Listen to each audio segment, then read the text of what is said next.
베네수엘라는 매우 풍부한 석유 매장량을 자랑합니다.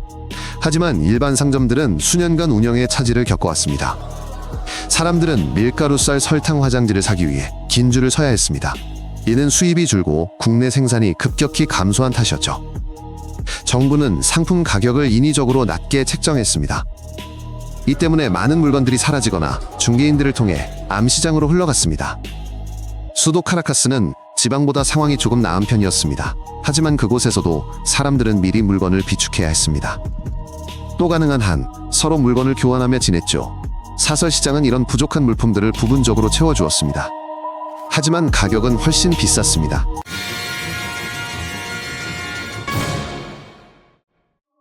베네수엘라의 주 수입원은 석유 산업입니다.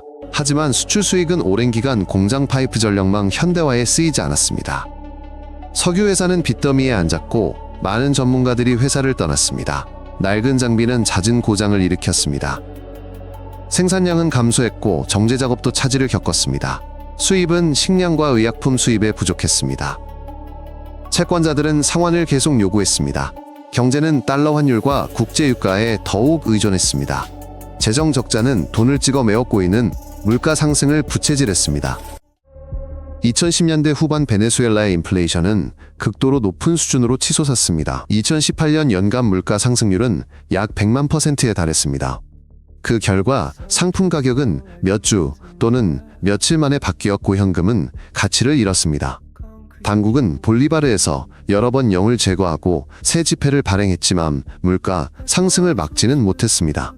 사람들은 달러 결제와 비연금 이체를 사용하기 시작했습니다. 현금 볼리바르는 주로 교통비나 소액 결제에 쓰였습니다. 임금은 물가 상승을 따라잡지 못했고 실질 소득은 감소했습니다. 베네수엘라는 산유국으로서 거의 공짜 휘발유에 익숙했습니다. 하지만 연료 부족으로 모든 것이 뒤바뀌었습니다. 정유시설이 고장나면 주유소는 문을 닫았고 주유 대기줄은 몇 시간씩 길게 이어졌습니다. 일부 지역에서는 운전자가 휘발유 1리터에 빵 한 덩이보다 더 많은 돈을 지불했습니다. 휘발유를 지인이나 암시장에서 구해야 했기 때문입니다. 이는 택시, 음식 및 의약품 배달 그리고 장비와 운송에 연료가 필요한 농업 분야에 타격을 주었습니다. 운전자들은 유류 공급일에 맞춰서 이동 계획을 세웠습니다. 대중교통은 종종 노선을 단축했습니다. 베네수엘라 소득 감소와 공급 문제로 빈곤 지역에 영양실조가 발생했습니다. 정부는 CLAP 프로그램을 시작했습니다. CLAP는 스페인어로 정부 지원 시스템 약자입니다.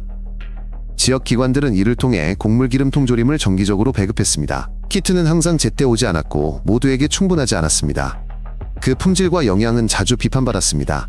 많은 가족이 더 간단한 식단으로 생존했습니다. 아이들은 체중이 줄었습니다. 자선단체와 디아스포라가 구호품을 보냈습니다. 하지만 전국을 감당하기엔 역부족이었습니다. 수백만 명의 베네수엘라 시민이 인근 국가나 그 외 지역으로 떠나 고국으로 돈을 보내기 시작했습니다. 이 송금은 가족들에게 식비 약값 임대료를 지불하는 중요한 버팀목이 되었습니다. 수령인들은 달러를 인출하거나 현지 통화로 교환하여 시장과 개인 상점에서 필요한 물품을 구매했습니다. 많은 가정에게 이 송금은 현지 일자리보다 더 안정적이었습니다. 하지만 수수료 환율은행 접근의 어려움 때문에 지원금의 일부가 줄어들기도 했습니다. 현금 달러가 통용되는 곳에서는 거래가 더 빠르고 신뢰할 수 있었습니다. 베네수엘라에서 수백만 명의 사람들이 떠났습니다. 사람들은 국경을 걸어 넘거나 버스를 타고 이웃나라로 이동하며 어떤 일자리든 찾아 나섰습니다. 이웃나라의 대도시에는 베네수엘라 카페와 상품을 파는 거리들이 생겨났습니다. 단순 노동자들 뿐 아니라 의사, 엔지니어, 교사 등 전문 인력들도 많이 떠났습니다.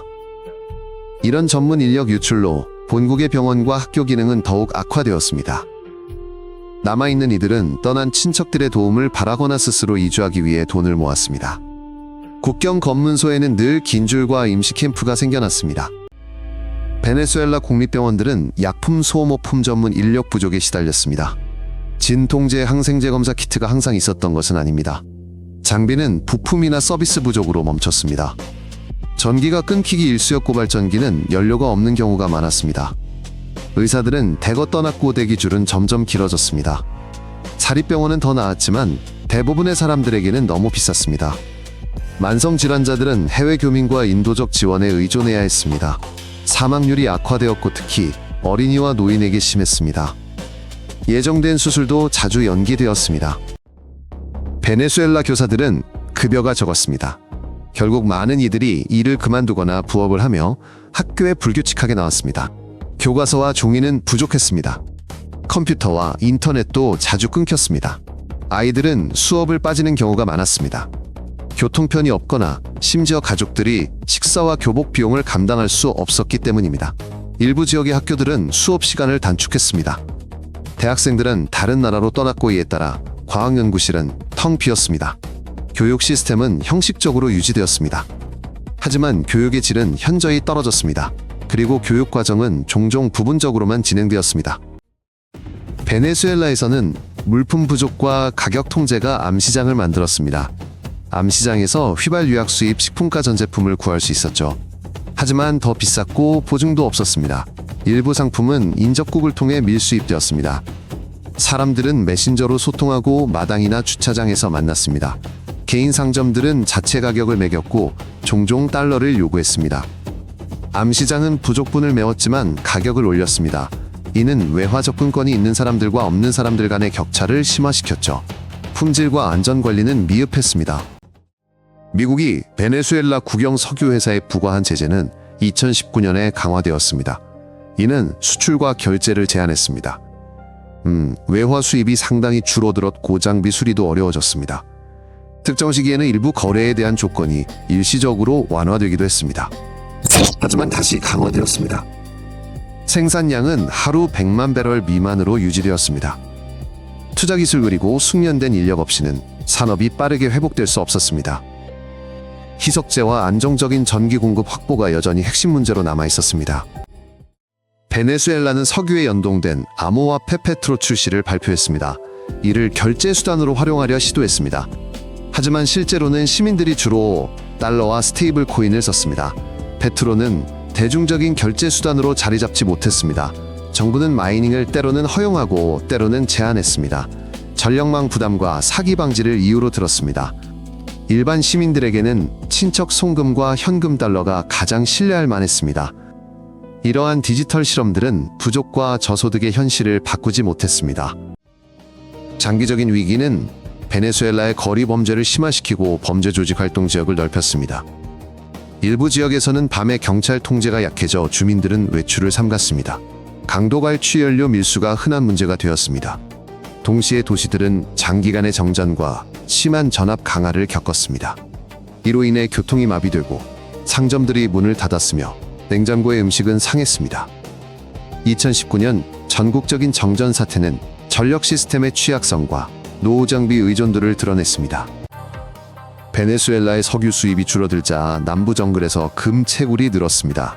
종종 허가나 통제 없이 이루어졌죠. 이 지역으로 채굴자 밀거래 상범죄 조직들이 몰려들었습니다. 수온 사용은 강과 지역 주민 건강을 해쳤습니다. 이 채굴 수입은 정부 예산으로 거의 가지 않았습니다. 대신 불법 거래와 부패를 키웠습니다. 환경운동가와 인권 옹호자들은 숲 파괴와 채굴지 주변 분쟁을 기록했습니다. 주기적인 단속도 상황을 거의 바꾸지 못했습니다. 안정적이고 투명한 통제가 없었기 때문입니다.